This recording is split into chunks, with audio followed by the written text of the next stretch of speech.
लगता है हाँ। पागल है हाँ। या उस तरीके से पीके तो कहीं नहीं है, पीके वाली कहानी। मूवी का सीन देख करके ऐसा कुछ हो स्टाइल। अगर आपने हेलमेट नहीं दिया होता तो शायद मैं आज नहीं जीवित रह पाता। सबसे बड़ी बात है कि वो सिर्फ अकेले ही नहीं आए थे दोनों लोग, बल्कि एक झोली में भर के 19 लाख रुपए पैसे भी लेकर के आए थे। और उसके बाद से मैंने फिर प्रण लिया कि मैं भारत की सड़कों पर और किसी को बिना हेलमेट नहीं खोने दूंगा।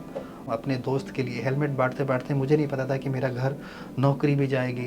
सर अगर यही पागलपन कहलाता है तो ऐसा पागलपन बहुत खूबसूरत है। मदर ने जाते हुए यही कहा कि कोई नहीं, मैं भले ही ना रहूं लेकिन दुनिया की हर माँ तुझे आशीर्वाद देगी, क्या तो बात। कभी चिंता मत करना।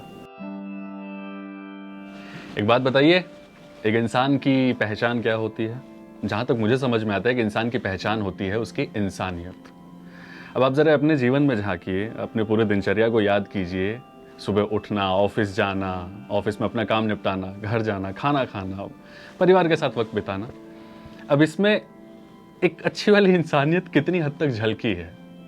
शायद इंसानियत वो भी होती है जहाँ पर हम अपने आसपास के लोगों का ध्यान रखते हैं। कोई मुसीबत में है तो उसके साथ खड़े होते हैं, आंख कान खुले रखते हैं ताकि अगर कोई आसपास किसी तरह की परेशानी में है तो उसकी मदद करते चलें।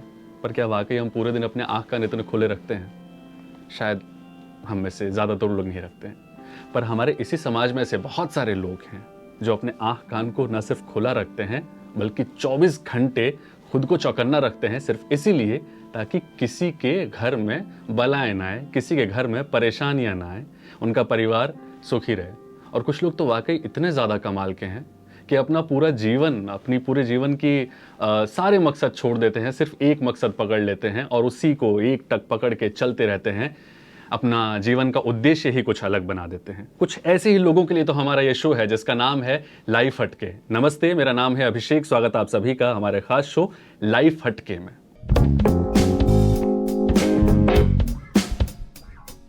लाइफ हटके में आज मैं जिससे आपकी मुलाकात करवाने जा रहा हूँ, बेहद कमाल का इंसान, बेहद कमाल का इंसान। इनकी आप कहानी सुनेंगे तो खुद चौंक जाएंगे कि कोई इंसान अपना घर बार कैसे बेच सकता है। कोई इंसान अपनी सारी ज़िंदगी के शौक़ सिर्फ इसलिए छोड़ दे क्योंकि एक घटना उन्हें हिला देती है। वो सारी कहानी हम जानते हैं क्योंकि आज हमारे साथ खास मेहमान हैं हमारे राघवेंद्र कुमार जी, जिन्हें आप और हम जानते हैं हेलमेट मैन ऑफ इंडिया के नाम से। राघवेंद्र जी, बहुत बहुत स्वागत है आपका हमारे चैनल पर।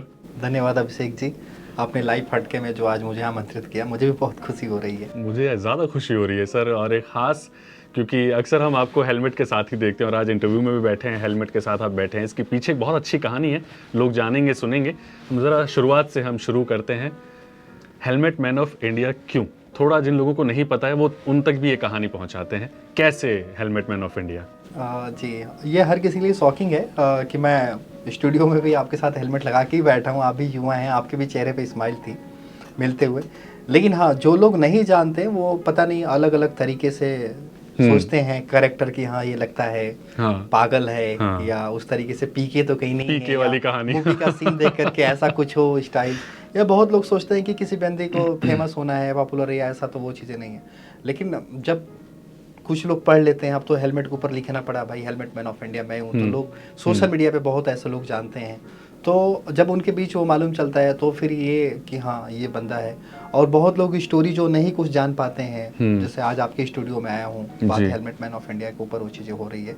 तो ये हेलमेट इसीलिए है कि हर व्यक्ति के लिए कि सड़क पर हम हर घंटे 18 लोगों को सड़क हादसे में खो रहे हैं, और दिन भर का पूरा देखा शेड्यूल तो 500 लोगों को हम खो रहे हैं। ये हमारे भारत के अपने ही नागरिक होते हैं, और इसमें हमारी देश की इतनी बड़ी आबादी 140 करोड़, फिर भी हम चिंतित नहीं है। साल के 1.5 से 2 लाख लोगों को सड़क हादसे में खो दे रहे हैं, और उनमें से सबसे ज़्यादा 2 व्हीलर राइडर्स की मौत हो रही है। तो हम जैसे एक सिटीजन्स का एक दायित्व तो बनता है कि हम भारत के लोगों को क्यों ऐसे जाने दे रहे हैं, मरने दे रहे हैं। और यही हादसा मेरे मित्र के भी साथ हुआ था, जो कि 2014 में वो हेलमेट नहीं पहनने की वजह से अपनी जान गंवा दी, क्योंकि एक स्मार्ट रोड यूज़र नहीं था। और उसके बाद से मैंने फिर प्रण लिया कि मैं भारत की सड़कों पर और किसी को बिना हेलमेट नहीं खोने दूंगा। और तब से पिछले 9 सालों में 22 राज्यों में घूम कर 56,000 से जो अधिक हेलमेट बांट चुका हूँ। और आज दुनिया हमें हेलमेट मैन ऑफ इंडिया के नाम से जान रही है, और ख़ुद को भाग्यशाली मानता हूँ कि अभी तक मैं 35 लोगों की लाइफ भी सेव कर पाया हूँ, जिनको मैंने हेलमेट दिया है, उनकी जान बची है। आज उन परिवारों से भी बात होती रहती है। तो इसी वजह से आज आपके स्टूडियो में भी बैठा हूँ जो हेलमेट के ऊपर बात चल रही है। 35 लोग आप गिन रहे हैं सर, आपने 56,000 हेलमेट बांटे हैं, उन लोगों के मस्तक पे सजाया है जो कहीं ना कहीं किसी दुर्घटना का शिकार होते होंगे या हो सकते थे और उस हेलमेट की वजह से बचे हैं। तो आपने 56,000 जाने बचाई है सर, पहचानिए खुद को। नहीं, ये आप बिल्कुल सही, लेकिन मेरे पास उन लोगों ने फ़ोन किया जिन्होंने ये कहा कि सर हमने भगवान के बीच में आपकी तस्वीर लगाई है। अरे वाह। रीजंस क्या है कि भगवान के सर पर मुकुट होता है, और आप भी जब हमें हेलमेट दे रहे थे तो आपके भी मस्तक पर ये हेलमेट मुकुट की ही तरह हमें दिखाई दिया, क्योंकि वो दुर्घटना के बाद पता चला। तो इस कलयुग में आप ही हमारे लिए भगवान है। अभी रिसेंटली एक व्यक्ति, जयवीर नाम है, दूध वाला था, अभी उसकी रोड एक्सीडेंट्स में जान बची है। उसने अपने घर इनवाइट्स किया है, यही दनकौर के रहने वाले। तो उन्होंने कहा कि मैं शंकर भगवान को हेलमेट पहना कर दूध वो करना चाहता हूँ आपकी तस्वीर वो रख करके, और ताकि ये और भी परिवार जागरूक हो, क्योंकि आज मेरे पीछे 2 बेटियां थी, 2 बेटे थे। अगर आपने हेलमेट नहीं दिया होता तो शायद मैं आज नहीं जीवित रह पाता। तो अभी ऐसे ऐसे जो लोग होते हैं जिनके साथ घटना, जो हेलमेट दिया हो तो लोग बुलाते रहते हैं, तो ये वो लोग हैं जो कि वो खुद को सोच पा रहे हैं कि मैं हेलमेट की वजह से आज मैं अपने परिवार के साथ हूँ। और ना जाने ऐसे कितने लोगों को जो हेलमेट मैं दिया हूँ वो मुझे जानते तक भी नहीं, क्योंकि मैं अधिकतर सड़कों पर निकलता हूँ, जिन्हें मैं नहीं जानता हूँ, चाचा, उनको कोई भी बाबा दादा, छोटा बच्चा से लेकर के उसको जो हेलमेट, उनके साथ हादसा हुआ होगा या कुछ भी ना हुआ हो, मैं तो नहीं चाहता हूँ कि ऐसा हादसा हो, तो वो अनगिनत हैं। तो आप बिल्कुल कह सकते हैं कि भाई 56,000 लोग, और कई तो ऐसे पेरेंट्स हैं जो कभी अपने बच्चे को लेकर के चिंतित रहते थे और हेलमेट्स के प्रति कभी सोच भी नहीं, तो उनके सामने मेरी वीडियो टकराई, जो भी कहानी मेरे बारे में उन्होंने पढ़ा सुना, तो अपने बच्चे के प्रति बड़ा वो चिंतित होने लगे।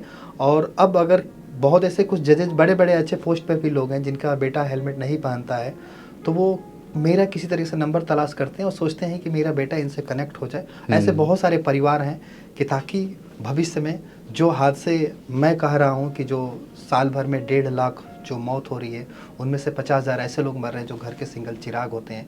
तो जिनके माता पिता की एक औलाद है, तो वो भी ये सोचते हैं कि जिसका बचपन से मैंने जूते का लेस बांधा हुआ है, तो उस तरीके से हेलमेट का भी बेल्ट जरूर बांधें। तो ऐसे तमाम तरीके से हर दिन हमारी उनसे वार्तालाप और सड़कों पर हेलमेट बांटने का सिलसिला जारी है, और आज आपकी स्टूडियो में भी हेलमेट मैन की कहानी जारी है। क्या बात है। अब आगे हम सभी के लिए, पूरे भारत देश के लिए रोल मॉडल है सर। आपने बताया 9 साल पहले एक घटना जहाँ से, जिसने आपको झकझोर दिया और जहाँ से एक कहानी शुरू होती है। सर और फ्लैशबैक में चलते हैं। 9 साल पहले राघवेंद्र कुमार जी कौन है? 9 साल पहले के राघवेंद्र कुमार जी क्या करते थे, कैसे रहते थे, क्या दिनचर्या थी? जी देखिए, मैं आज भले ही ये घटना दिल्ली शहर की है, नोएडा एनसीआर की, लेकिन मैं मूलतः कैमूर जिला बिहार से रहने वाला हूँ, और मेरे माता पिता भी किसान हैं।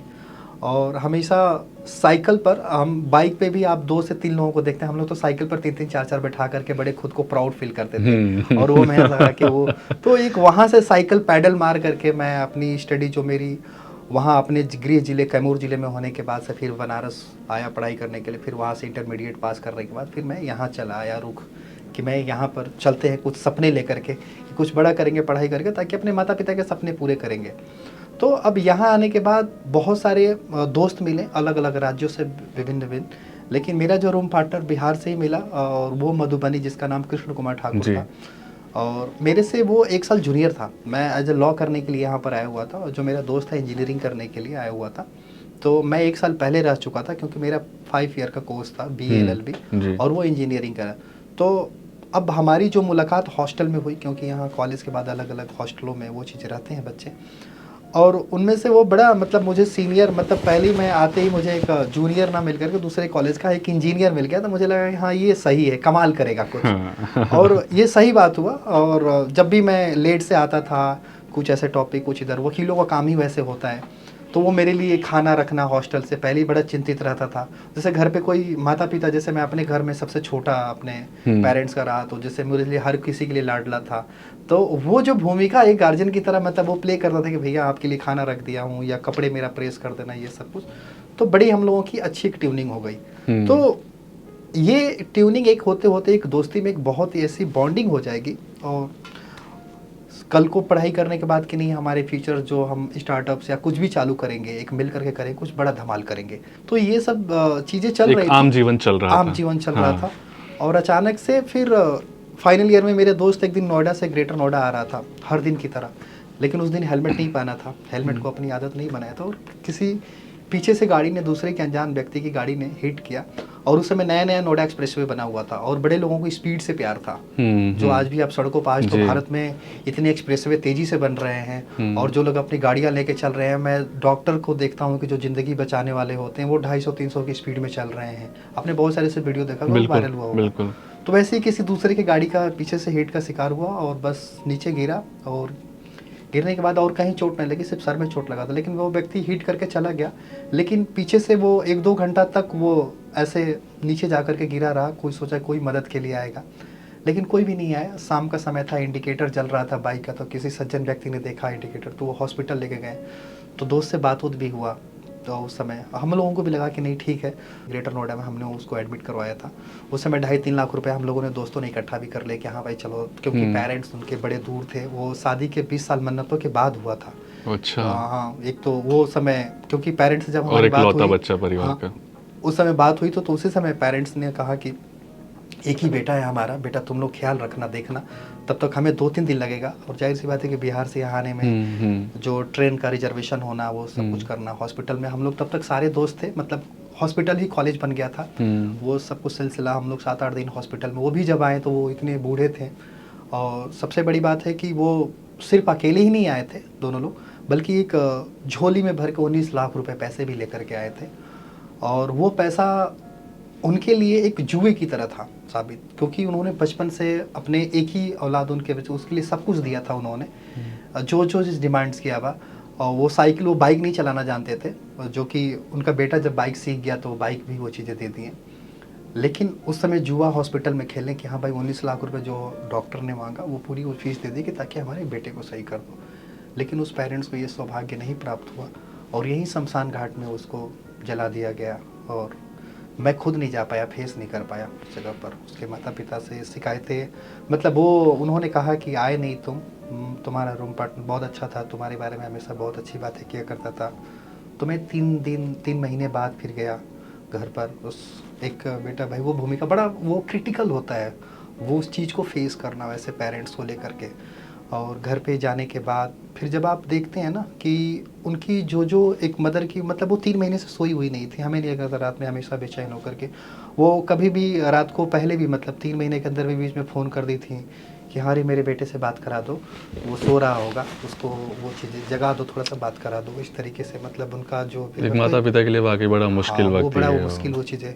तो एक घर पे जाना, फिर मिलना, वो चीज़ें करना। मैं तो 4 भाई, खुद सबसे छोटा घर में वो, लेकिन उनके तो एक ही था ना। तो हमने तो सिर्फ एक दोस्त नहीं खोया, वो वहाँ पे रियलाइज़ हुआ कि एक माँ के लिए सपना, जो एक बेटा था उसने बेटा खोया, एक बाप ने अपना पुत्र खोया, और एक ही बेटा था, ना कि कोई दूसरा, उसकी पूरी दुनिया उजड़ गई है। तो उस पेरेंट्स को हम कैसे बता पाएँ कि भाई आप जिस तरीके से बचपन में अपने बेटे का जूते का लेस बांध रहे हैं, फिट हो रहा है, उसी तरीके से उसको बचपन से ही मतलब हेलमेट की आदत डालिए। नहीं तो ये जो आज मेरे मित्र के साथ हो रहा है, कल वो आपके भी साथ होगा। तो वहीं से हमने शपथ लिया कि भारत की सड़कों पर चलता हूँ, अपने दोस्त के लिए कुछ लड़ाई लड़ता हूँ। और उस समय नहीं था कि ये पागलपन आएगा, मतलब इस तरीके से हेलमेट मैन ऑफ इंडिया बनूंगा या वो चीज़ें, पर्दे के पीछे बस चुपचाप अपने सड़कों पर हेलमेट लेकर के उतर गया। लेकिन हमारे देश में बड़ा वो चीज़ें हैं, जब शुरुआती दौर में हेलमेट सड़क पर लेकर उतरा तो लोगों को ये लगा कि हमारे साथ सिंपैथी रूप में लोग आएंगे भी, हाँ सोचेंगे भाई मैंने अपने।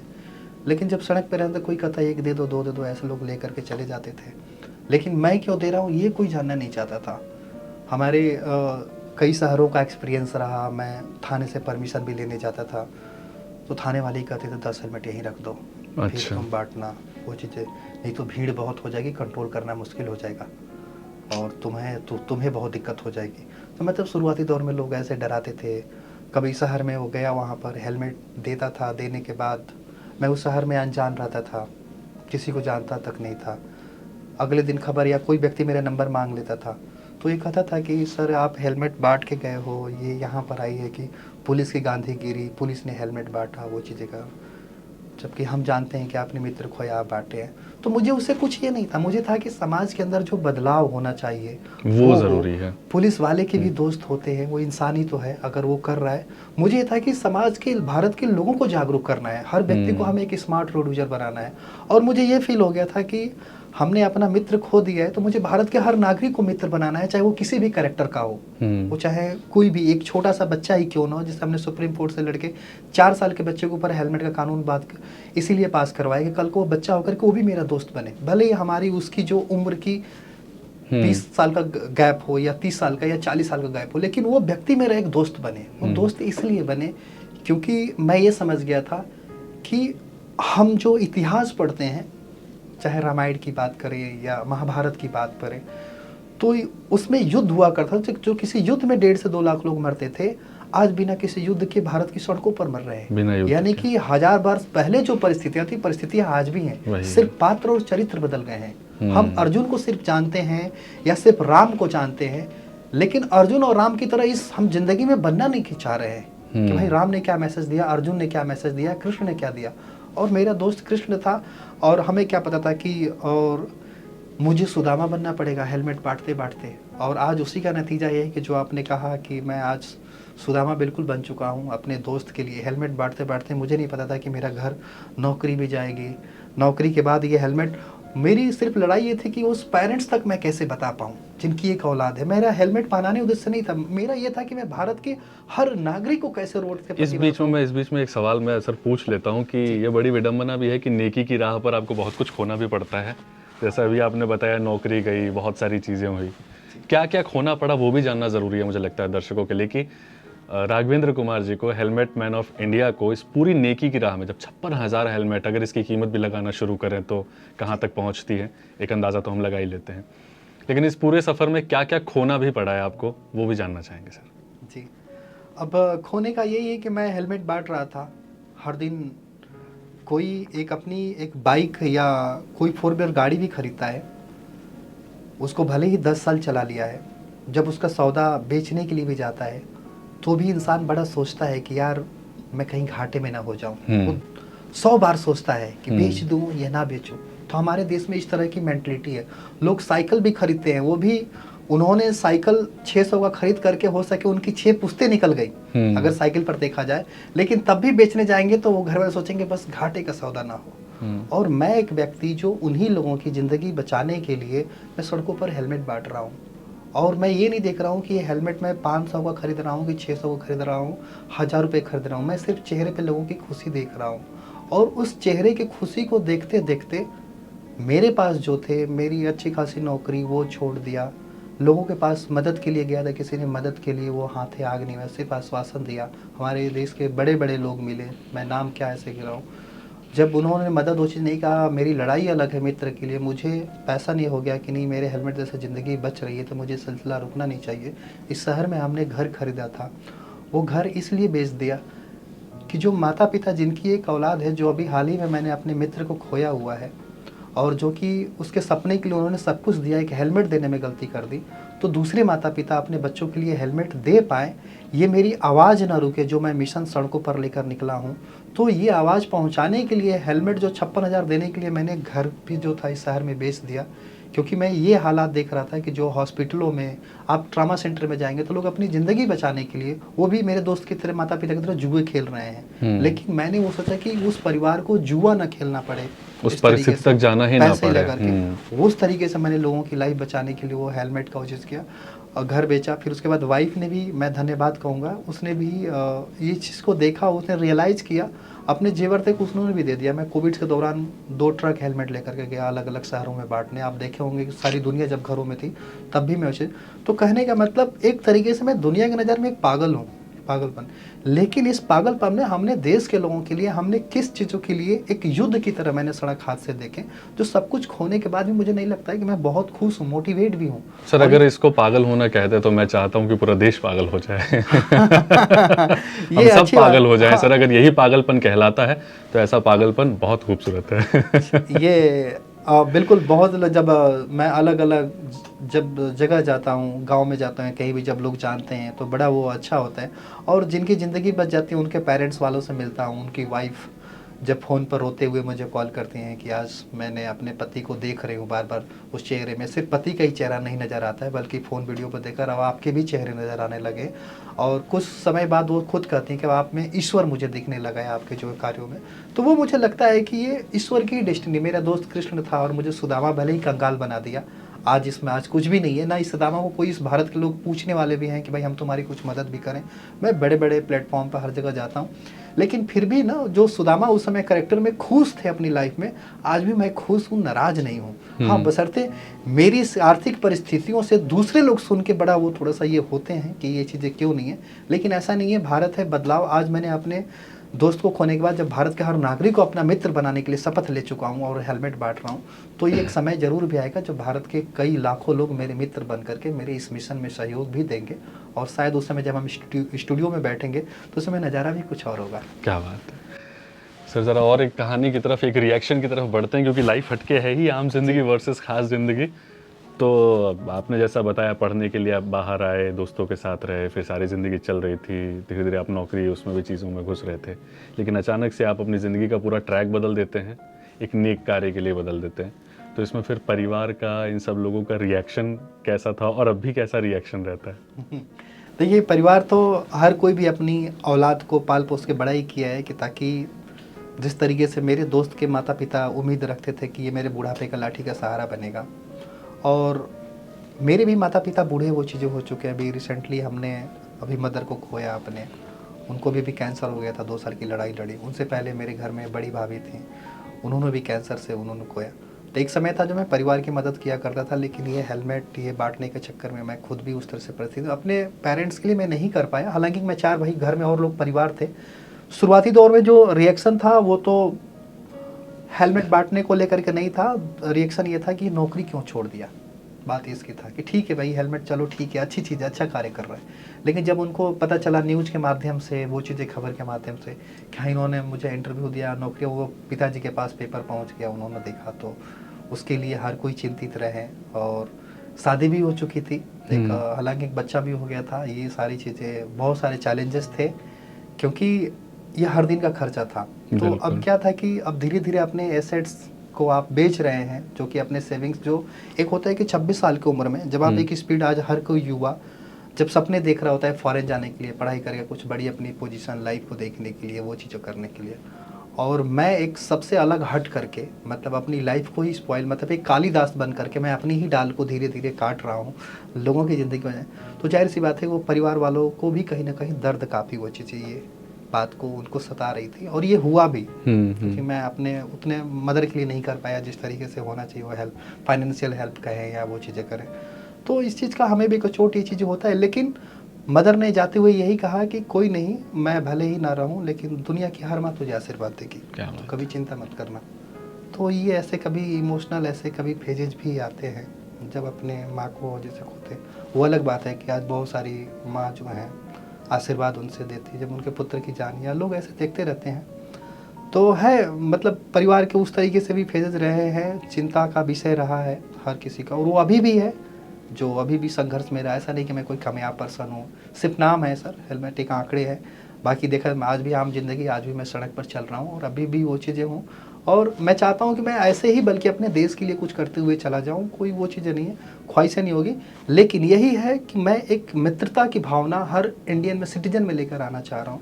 क्योंकि जो देश की आज़ादी के लिए जिन्होंने, हम भले ही भगत सिंह की बात करते हैं कि उन्होंने मैंने उनकी भी कहानी इमोशनल बड़ा वो चीज़, भगत सिंह ने खुद कहा कि मुझे फांसी हो जाएगी तो उस तरीके से आना मत देखने, मतलब जो भी आंसू मत बहाना। तो ऐसे ऐसे व्यक्ति इस देश को अंग्रेजों से, मुगलों से जो आज़ाद करा करके जो गए, और उनके लिए हम अपने ही देश के नागरिक को इस आज़ाद भारत में खुशहाली ना ला पाए तो फिर क्या है, बेकार है जीवन को। हम नौकरी करके हो सकते, करोड़ों रुपए कर सकते अपने लिए, लेकिन वो सेटिस्फैक्शन, वो फीलिंग नहीं आती, वो चीज़ें। तो ये कहीं ना कहीं मैंने अपने दोस्त को खोने के बाद एक मजबूर, तो मुझे ये लगा कि मैं जब अपने देश की मजबूती तभी होगी, क्योंकि रोड एक्सीडेंट्स में देश की 4% जीडीपी का भी नुकसान है। अगर हम जैसे युवा, हर कोई पढ़ लिख करके फॉरेन नहीं चला जाए, सिर्फ अपने लिए सोचे, और सोच भी रहा है आज हर युवा, अच्छी गाड़ियाँ, अच्छी कार, मतलब बड़े बड़े ड्रीम्स लोगों के पास, टीवी में दिखाया, ऐड दिखाया जा रहा है हर तरीके से।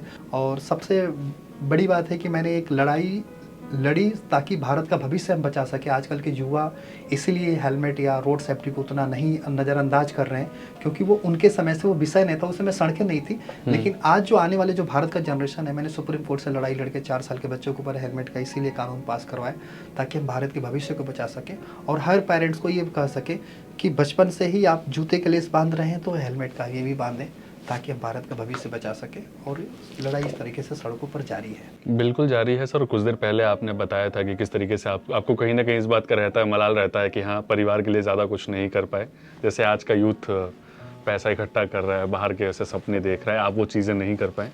लेकिन सर मुझे लगता है बहुत माइनर या शायद बहुत बड़ा फ़र्क है कि हम धन कमाने में लगे हुए हैं, आप पुण्य कमाने में लगे हुए हैं।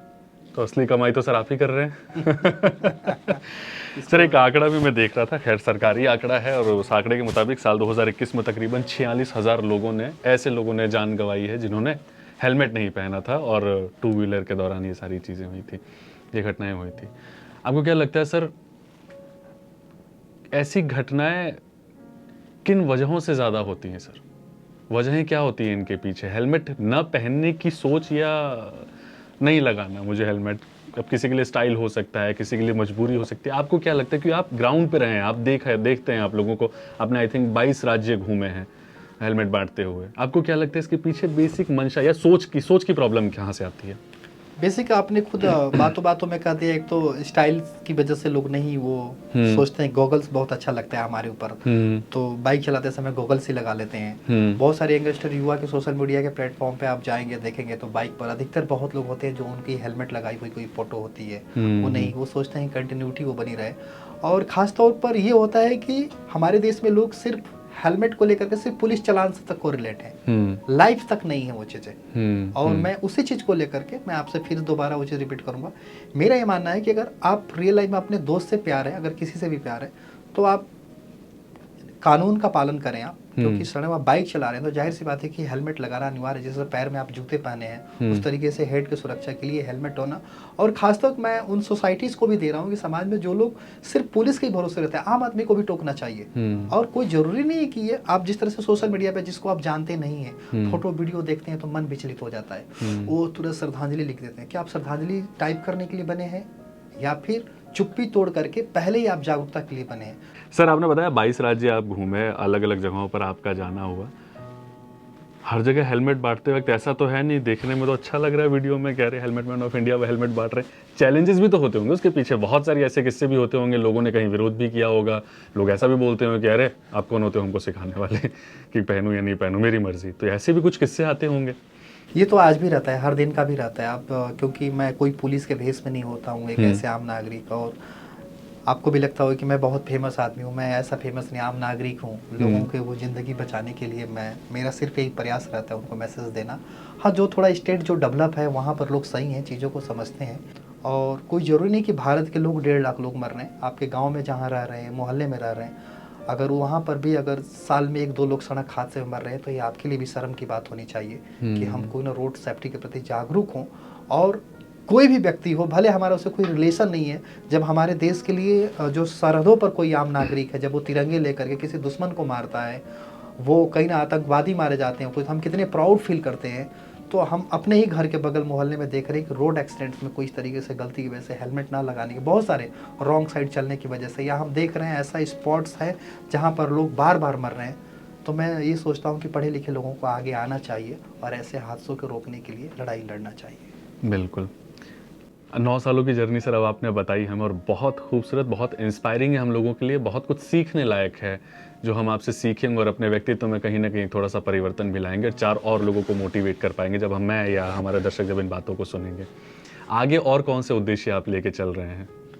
देखिए, उद्देश्य ये है कि मैं चाहता हूँ कि जिस तरीके से स्कूलों में झोले बैग सब कुछ कंपलसरी अनिवार्य किया जाता है, उस तरीके से उन बच्चों के लिए हेलमेट भी अनिवार्य कर देना चाहिए। हेलमेट ऐसा नहीं कि 2 व्हीलर ही, हम साइकिलिंग चला रहे हैं तब भी हर पेरेंट्स को मतलब बचपन से ही हेलमेट की आदत डालें। क्योंकि आजकल के वो बच्चे हैं कि अपने पेरेंट्स को देखते हैं कि सीट बेल्ट ना लगाने की वजह से घटना, कोई वीडियो देख लेते हैं तो अपने पेरेंट्स को बोलते हैं पापा सीट बेल्ट लगा, तो वहाँ पे वो पेरेंट्स जागरूक हो जाए। उसी तरीके से आज भी हमारे देश में ऐसे मिडिल क्लास फैमिली है जिनके पास कार नहीं है, 2 व्हीलर ही है, और उन्हें स्कूल ड्रेस में अपने बच्चे को छोड़ रहे होते हैं, स्कूल पे जा रहा है वो बच्चा, लेकिन वो देख रहे हैं कि उसको ट्रैफिक पुलिस भी नहीं बोल पा रही है, ट्रैफिक पुलिस भी सोच रही है कि बच्चा स्कूल का समय है, मैं इसके पिता के लिए क्या बोलूँ। लेकिन ये गलत कर रहे हैं उसके पिता, मतलब जो सपने के पीछे भाग रहे हैं शिक्षा, लेकिन सड़क सुरक्षा के प्रति अपने बच्चे को एक अच्छी मेमोरी नहीं दे पा रहे हैं। लेकिन अगर इस चीज़ की पहल अगर स्कूल करता है, स्कूली लेवल से ही बच्चों को बचपन से हेलमेट दे दिया जाए और उनको ये बताया जाए कि सड़क पर जब भी अपने पेरेंट्स के साथ, क्योंकि इसलिए मैंने लड़ाई लड़ी भारत सरकार से 4 साल के बच्चे के ऊपर हेलमेट का कानून पास करवाया, ताकि अगर उसको बचपन से हेलमेट के बारे में बता दिया जाएगा तो अपने पेरेंट्स को भी सड़क पर या घर का कोई भी व्यक्ति हो, किसी को भी बिना हेलमेट देखते हुए नहीं कहेगा, वो खुद भी टोकना चालू कर देगा। और आई थिंक आने वाला जो हमारा 20 साल बाद जब भारत होगा तो हर युवा एक स्मार्ट रोड यूजर तब तक होगा और हमारे देश की सड़कों पर इतनी मौत नहीं। तो ये मेरी सोच है कि मैं इस तरीके से हेलमेट बैंक डेवलप करूं जो कि आने वाले भारत के युवाओं को दे सकूं, और इसमें तभी ये संभव हो पाएगा जब लोग इस मिशन के लिए हर स्कूल जब तक आएंगे, क्योंकि स्कूल कॉलेज लेवल पे ही सबसे ज़्यादा बच्चों की जो 18 से 25 साल के युवाओं की डेथ हो रही है। तो मैं ये सोच रहा हूँ कि एक बहुत बड़ा बदलाव होगा। और बाकी बहुत सारी ये चीज़ें मैं दाखिल ये देखता हूँ कि सड़कों को आज हमारे व्यापार बना लिया गया है। होर्डिंग्स के मामले में हर नगर निगम के इसमें बहुत सारे पैसे, तो इतने राजस्व आ रहे हैं, लेकिन आम जनता को कुछ फायदा नहीं मिल पा रहा है, क्योंकि आम जनता ऐड देख रही है उसी चीज़ को प्रचार। लेकिन होर्डिंग्स पे भी भारत सरकार या राज्य सरकार को कर देना चाहिए, एक छोटा सा नीचे स्क्रॉल के रूप में एक जो लाइन लिख दे, कहीं हेलमेट और सीट बेल्ट लगाना भूल तो नहीं गए, क्योंकि हमारे भारत की सड़कों पर हेलमेट और सीट बेल्ट ना लगाने की वजह से इतने लोगों की मौत हो रही है। और शायद शाम को जब ट्रैफिक पुलिस ना रहे तो वो होर्डिंग्स में एक परिवार जा रहा है, कोई भी मैसेज देख ले तो ये कहे कि भाई सभी लोग सीट बेल्ट लगा लो, तो शायद सब लोग सुरक्षित रहे। हेलमेट्स के प्रति भी लोग बार बार उस ऐड को पढ़ते पढ़ते ये सोचें कि नहीं भाई हर होर्डिंग्स पे लिखा हुआ है, तो हम शायद ऐसे गलती ना करें। तो इसमें एक बहुत बड़ा फर्क हो सकता है। तो यही सब चीज़ें हैं, चैलेंजेस हैं जिसके प्रति अभी मैं लड़ाई लड़ रहा हूँ। और मेरी आवाज़ ऐसा नहीं कि भारत अब यूनाइटेड नेशन तक भी पहुंचा हुआ है, क्या बात। तो वहाँ से भी उन्होंने भी, यूएन ने भी लक्ष्य रखा है कि हमें 2030 तक पूरी दुनिया से 50% सड़क हादसे कम करने हैं। और उन्होंने ये देखा कि जिन देश जो इकोनॉमिकल दृष्टि से पीछे हैं वहाँ पे सबसे ज़्यादा सड़क हादसा है। इंडिया नंबर 1 है मौत के आंकड़ों में। उन्होंने देखा कि भाई इंडिया में कौन व्यक्ति कार्य कर रहा है, अच्छा हेलमेट मैन है, तो शायद मैं हो सके कुछ समय बाद मैं यूएन के प्लेटफॉर्म पर भी जाऊँ। ये मुझे बड़ा प्राउड फील होगा कि मैं रोड हादसे को लेकर के मैं पूरी दुनिया को एड्रेसिंग करूँगा। तो कहीं ना कहीं एक यूथ के लिए, हर किसी के लिए एक मोटिवेशन होगा, और ये मेरे परिवार के लिए भी एक मोटिवेशन होगा। वाकई हम सब के लिए बहुत बड़ा मोटिवेशन है सर। अब हमारी बातचीत के अंत में आते आते एक चीज़ मैं और जानना चाहूँगा, जिस तरीके से आपने चैलेंजेस भी बताया कि किस तरीके से आपको हेलमेट के लिए घर बार ये सब भी चीज़ें, अभी फिर कैसे मैनेज करते हैं? लोगों के सपोर्ट से होता है, डोनेशन से होता है, या अभी भी आपको अपनी जेब से ही, या कहीं पार्ट टाइम जॉब करते हो? कैसे ये सब कुछ मैनेज करते हैं फिर आप? अभी देखिए, मैं तो एक गृहस्थ फैमिली से आता हूँ जहाँ ज़मींदारी किसानी है, तो अब पेरेंट्स बूढ़े हो जाते हैं तो तब तक पेरेंट्स लेते हैं, लेकिन अभी उस फसल जो कट रही होती है तो पहले हमारे कभी फीस में काम आया करती थी, वो आज ज़िंदगी के फीस में काम आ रही है। जो घर की जो एसेट्स वो बचे हुए हैं, और बाकी मेरे एक समय पे बिटकॉइन भी थे, जो 14 बिटकॉइन मेरे, बहुत सारे मैंने न्यूज़ में भी वो चीज़ें देखे होंगे। तो एक समय पे हमने उसको सेल कर दिया। जितनी भी मेरी सेविंग्स थी वो धीरे धीरे कट के वो सब कुछ ख़त्म हो गई है। अब ये है कि लास्ट बहुत लोग सोशल मीडिया पे लोगों ने कहा कि कोई ऑर्गेनाइजेशन बनाई है, हमने हेलमेट मैन फाउंडेशन अभी बनाया हुआ है। अब उसमें ये उम्मीद है कि जिन लोगों ने कहा कि हाँ भाई कुछ हम आपकी हेल्प करना चाह रहे हैं, तो अब ये उम्मीदें है कि हमने हेलमेट मैन फाउंडेशन बनाया हुआ है, तो अब शायद लोग अगर उससे डोनेशन अगर दें तो मैं अपने मिशन को कंटिन्यू जारी रख पाऊंगा। क्योंकि पहले जिस तरीके से मेरा पैशन था हर दिन का हेलमेट बांटने का, आप देखेंगे बहुत ही था, लेकिन अब ना होने की वजह से बहुत सारी दिक्कतें हैं। तो अब ये लग रहा है कि अब मेरी जो आवाज़ कहीं ना कहीं दुनिया के प्लेटफॉर्म पर, इंडिया में ऐसा कोई स्टेट ना हो लोग जानते ना हो।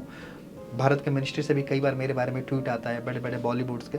तो अब ये है कि अगर एक बार कोई पूछे तो सही कि हाँ भाई आपके मिशन कैसे जारी रहेगा, तो हमने बनाया हुआ है। अगर कोई डोनेशन अगर देगा तो जाहिर सी बात है कि मेरे मिशन का स्पीड बहुत बड़ा होगा, और उस तरीके से बहुत सारे यूथ भी मेरे साथ कनेक्ट होंगे। तो उम्मीदें हैं कि शायद कुछ वो चीज़ें मदद मिल जाए, लेकिन अभी बहुत स्ट्रगल है। जो 9 साल से स्ट्रगल चल रहा है, स्ट्रगल अभी भी है और बाकी चल रहा है। जैसे खींच ताच के, मतलब वो होता है कि भाई परिवार में अभी लोग हैं और कुछ ऐसे दोस्त भी हैं, वो कहते हैं हारना नहीं है, आप भी मुझे उम्मीदें दे रहे हैं। मैं उसी तरीके से हर जगह जाता हूँ तो लोग मुझे हौसला, मेरे दोस्त मित्र देते रहते हैं कि नहीं कुछ ना होगा। तो बस उसी उम्मीद पे अभी कायम है। राघवेंद्र जी, आमतौर पे हमें रियल लाइफ हीरो बड़े मोटिवेट करते हैं, लेकिन आप तो हमारे सामने रियल लाइफ हीरो बैठे हैं, पर ये रियल लाइफ हीरो का कभी रियल लाइफ हीरो से कुछ पाला भी पड़ता रहा है? न्यूज़ में अक्सर हम देखते रहे हैं कुछ हेलमेट कुरियर करना, अनुष्का शर्मा के साथ सोनू जी जो अच्छा खासा नो डाउट रियल लाइफ में बहुत अच्छे काम करते हैं, ऐसे कुछ भी किस्से रहे हैं? हाँ, ये सोनू सूद जी के साथ एक इंटरव्यू में हम लोग उसमें मिले, तो उन्होंने मेरी स्टोरी भी वो चीज़ें जिक्र किया था। दुनिया को लगा कि हाँ शायद वो चीज़ें मदद भी, मतलब वो चीज़ें हेलमेट मैन को मिले, लेकिन आपके सामने का ना कोई ऐसा कुछ नहीं है। सोनू सूद जी के पास आज बहुत सारे लोग भी हेल्प के लिए उनके घर के दरवाजे पर लगे रहते हैं। लेकिन मैंने बीच में वायरल हुआ था ये जो अनुष्का शर्मा और अमिताभ बच्चन जी का ये हेलमेट नहीं पहने हुए थे, तो मुझे बहुत सारे मेरे सोशल मीडिया पे लोगों ने कहा कि हेलमेट मैन जी आपको हेलमेट देना चाहिए। तो मैंने सोचा कि हाँ उनकी बात को बहुत आए, तो हमने सोचा कि भाई यही लोग हैं सेलिब्रिटी जो हमारे भारत के लिए इतना टैक्स पे करते हैं सब कुछ। ठीक है, मैंने हेलमेट कुरियर कर दिया था और एक संदेश भी दिया था कि हेलमेट की हो सके आप दोबारा आपको बाइक पे जाने की आवश्यकता ना पड़े या बेल्ट ना बने, लेकिन कार की तो रोज आवश्यकता है, कार की बेल्ट बांधना ना भूलें। अनुष्का शर्मा जी, अमिताभ बच्चन को मैसेज दिया और मेरा हेलमेट पहुंच भी गया दोनों ही लोगों के पास। बड़ा खुद को भी अच्छा लगा।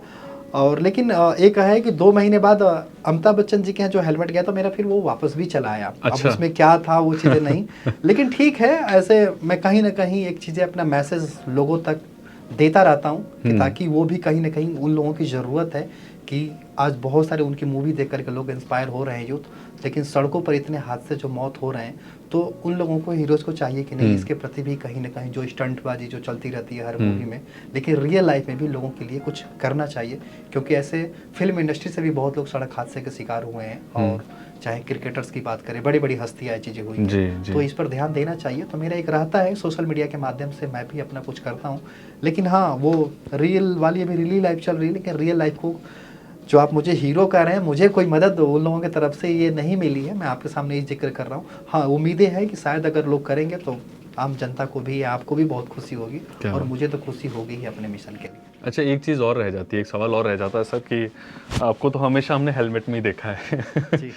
तो हर जगह आप हेलमेट में जाते हैं, सब जगह आप हेलमेट में नज़र आते हैं, लोगों के रिएक्शन फिर कैसे आते हैं अलग अलग तरह के? ये कई बार मज़ेदार भी हो जाता होगा, कई बार बड़ा अच्छा भी हो जाता होगा। बिल्कुल बिल्कुल, आइए आपका अच्छा है। मैं हेलमेट जब लेकर के चलता हूँ, चाहे मेट्रो हो चाहे फ्लाइट हो, तो लोगों के लैंडमार्क भी बन जाता हूँ दूर से किसी को ये सोचता है कि मैं कहाँ, जैसे एयरपोर्ट पे भी मैं जाता हूँ तो वैसे तो मेरी एंट्री है, बहुत लोग सोचते हैं कि कौन है व्यक्ति है, पीके है, क्या है, और बहुत लोग चिंतित रहते हैं कि ये कब बंदा हेलमेट उतारेगा या ऐसे ही रहेगा। वो देखते हैं कि जो एयरपोर्ट पे जाते समय, वो बस में भी मैं हेलमेट लगा के चल रहा हूँ, फ्लाइट में भी बैठ गया हूँ। जैसे कुछ लोग जानते हैं तो वो आते हैं, सेल्फी लेने लगते हैं, तो दूसरे लोगों को बड़ा शॉकिंग होता है कि ये पीके अभी तक था, ये क्या है, दूसरे लोग सेल्फी ले रहे हैं। हाँ, जब उनको पता चलता है कि अच्छा यही हेलमेट मैन ऑफ इंडिया, तो एक अलग रिएक्शन होता है। लेकिन ये मैं सुबह बता दूं कि मैं 2 व्हीलर चलाता नहीं, 4 व्हीलर चलाता हूं, और कार में भी हेलमेट लगा करके चलता हूं, तो वो मेरा सिलसिला वो रहता है। और इसी दौरान आपकी स्टूडियो में बैठा हूँ, चाहे मैं मेट्रो में भी ट्रेवल करूँ या फ्लाइट में ट्रेवल करूँ, या इंडिया से बाहर भी, जैसे मैं नेपाल एशियन एक्सलेंस अवार्ड के लिए मैं गया हूँ, वहाँ भी, वहाँ के लोग भी सरप्राइज थे कि अच्छा ठीक है। तो शायद यूएन वाले भी चाहते हैं कि मैं यूएन में भी जब अपना बात रखूं तो ये हेलमेट लगा कर, क्योंकि पूरी दुनिया को सुरक्षा कवच की नीड है, हमें उन तक पहुंचाना है। और यही एक मेरे ये लगता है कि राघवेंद्र कुमार के साथ जो मेरा दोस्त है, यानी कि कृष्ण कुमार, वो हेलमेट के माध्यम से जब हम एक एक मिलते हैं तो 11 बज जाते हैं, और वो कहीं ना कहीं लोगों को, भीड़ में भी हम नज़र आ जाते हैं। क्या बात। तो एक लोगों के लिए केंद्र रहता है। हाँ, लेकिन ये एक्सपीरियंस रहता है कि कहीं भी हम सिक्योरिटी गार्ड से जब गुजरते हैं तो वो हमारा हेलमेट उतरवाने के पीछे लग जाता है कि भैया हेलमेट उतार लो, साथ में कोई रहता है, फिर बताना पड़ता है क्या रीज़न है, वो भी बेचारा गले लगा लेता है, क्योंकि इसी बहाने बहुत लोग सिक्योरिटी गार्ड को सोचते हैं। लेकिन मैं एक ऐसा व्यक्ति हूँ कि जो उनको गले, वो भी हमसे लग जाते हैं कि नहीं सर बहुत अच्छा। और मैं कहीं ना कहीं देखा हूँ आपके बारे में, पढ़ा भी हूँ, आप अपने दोस्त के लिए जो कर रहे हैं, हम भी अपने दोस्त को, आपका तो दोस्त नहीं है तो आप इतना कर रहे हैं, लेकिन हमारे तो दोस्त अपने जीवित हैं, हम उनको हेलमेट के लिए ज़रूर टोकेंगे। और आप पे हेलमेट बहुत अच्छा लग रहा है, और बस आप ऐसे ही काम करते रहें, हमारी भी दुआ है। क्या बात है, क्या बात है। नेक कार्य है सर, हारता तो कभी नहीं है नेक कार्य, और हम भी वाकई यही दुआ करते हैं कि लोगों तक ये बात पहुँचे और आपको भी एक नेकी में सहयोग मिले, थोड़ा बहुत अगर हम भी कंट्रीब्यूट करें तो कहीं ना कहीं थोड़ी नेकी तो हम भी कमा ही लेंगे इस तरीके से, तो ज़्यादा से ज़्यादा लोगों का आपका सहयोग मिले। और उससे भी ज़्यादा हम तो धन्यवाद करना चाहेंगे और नमन करना चाहेंगे सर आपका कि आप वाकई यूथ को इतना मोटिवेट करें। जहाँ पर हम सच बताएं, हम वो युवा हैं जो एक सामाजिक रास्तों से कहीं ना कहीं बार थोड़े से भटक भी जाते हैं, बस वो अपने कमाई में लगे हुए हैं आते हैं जाते हैं, घर चले जाते हैं, सो रहे हैं, वीकेंड पर पार्टी हो गई, घूम लिए फिर लिए, इसी को हमने दुनिया मान लिया है। लेकिन दुनिया केवल इतनी नहीं, दुनिया दूसरों के बारे में सोचना भी और नेक काम करना भी है, एक दूसरे का ख्याल रखना भी एक दुनिया, एक सामाजिकता है। इस तरह के मैसेज देने के लिए, इस तरह का कार्य करने के लिए सर एनबीटी परिवार की तरफ से बहुत बहुत धन्यवाद हम आपको कहना चाहेंगे। बहुत बहुत धन्यवाद सर। और लास्ट में यही कहूँगा, सुख चैन की ठंडी छाँव तले मुश्किल है यार बसर मेरा, सुख चैन की ठंडी छाँव तले मुश्किल है यार बसर मेरा, महलों में कबूतर रहते हैं मैं बाज हूँ पर्वत घर मेरा, रण स्वाभिमान का लड़ने को मैं एक अकेला काफी हूँ, एक हिम्मत है तलवार मेरी, दो बाजुएं है लश्कर मेरा। धन्यवाद। क्या बात है। तो शो का अंत तो राघवेंद्र जी ने भी बड़े कमाल और शानदार लाइनों के साथ कर दिया है, लेकिन कहीं ना कहीं एक मकसद को आप समझने की कोशिश कीजिएगा, इस नेकी को समझने की कोशिश कीजिएगा, हमारे आसपास के इन लोगों को समझने की कोशिश कीजिएगा जो लगातार इस समाज को बेहतर बनाने के लिए पल पल अपना योगदान दे रहे हैं। लाइफ हटके शो के साथ हमारी कोशिश यही है कि हम आम लोगों में से ऐसे खास लोगों को चुन के आपके सामने लाएं, उन कहानियों को आप तक पहुंचाएं ताकि उन्हें भी हिम्मत मिले और हमें भी एक रास्ता मिले एक बेहतर ज़िंदगी जीने का। फिर होगी आपसे मुलाकात एक ख़ास मेहमान के साथ। तब तक के लिए नमस्कार। हमारे चैनल के साथ जुड़े रहिए। राघवेंद्र जी बहुत बहुत धन्यवाद। आप धन्यवाद। धन्यवाद अभिषेक।